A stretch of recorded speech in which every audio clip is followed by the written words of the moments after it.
and welcome to this week's YouTube video. Today I'm going to talk about colour theory. It's an enormous topic, so I'm going to try and make it as simple as I can. I want to start by asking the question, why is colour theory so hard? I know it is a topic that can be very difficult, and I'm just going to explain why it is so difficult to try and get colour right when trying to paint realistically. So when you are painting from life, plein air painting, or even using reference photos, you are basically trying to grapple with value, hue, temperature and chroma all at the same time. What do I mean by these terms? So individually then, value, this is how light or dark the object that you are trying to look at is. In the UK, we also call this tone.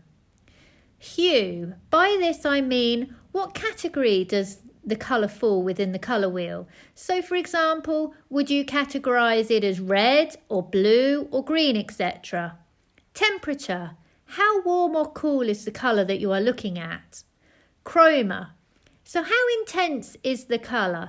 Is it very saturated in colour, like a bright violet, or is it quite neutral, more like a grey? So you need to take all these things into account then when painting in colour, and this is why it is so hard. I just want to talk a little bit now about the colour wheel, which you'll probably all be familiar with. It is made up of 12 colours. These are the 3 primaries. It's very important to remember that all colours can be essentially mixed from red, yellow and blue. And remembering this can greatly simplify your process and help you to see colours more easily. But I will explain and demonstrate how this is the case later in this video. The colour wheel also includes 3 secondary colours, which include orange, green and violet. And lastly, 6 tertiary colours, which are red-orange, yellow-orange, yellow-green, blue-green, blue-violet and red-violet. It is worth remembering that the outside of this colour wheel is the colour at its most saturated point. And when painting realistically, you should use these colours very sparingly, as colours just do not appear like this in real life. Even if you were to paint a room in one of these bright saturated colours, if you were to try and produce a life painting of that room, the colours would not translate in this super saturated way into your painting, as light and shadow affect how we see colour. Colours directly opposite each other are called complementary colours.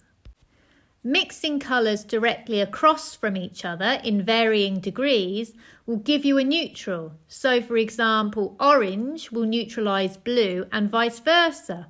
I'm just going to show you some examples to illustrate what I mean. The mix of each colour opposite at its centre point is 50-50. And that will be the colour at its most neutralised point. Split complementary colours then is where you choose colours either side of the colour opposite. So for example, yellow, red-violet and blue-violet. The best way to understand what happens when you start mixing all these colours together is to really have a go, adding different quantities of each split complementary to your mix. You'll be amazed at some of the colours that you can make, and it's just not possible to show you in this short video. You may wonder why you should be mixing complementary colours and split complementary colours together. Well, the reason is that when you start mixing complementaries and split complementaries, you end up with neutrals. And it's this section in the middle where we really want to mix our colours from, and will help elevate our paintings into something much more realistic.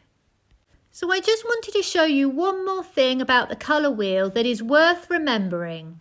So if I turn this colour wheel into black and white, you will see how close all these colours are in value.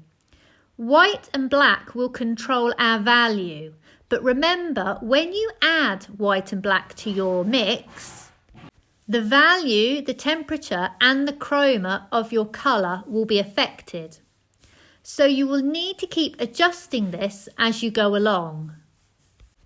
Talking about colour theory is fine, but if you cannot see the colour in your reference photo, still life setup, or even live painting scene, it's not really going to help you. So I just wanted to talk briefly about how you see colour.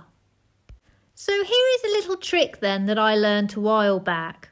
Hold a mid-grey card up to the object or area that you are trying to paint, remembering that all the colours are mixed from the three primaries.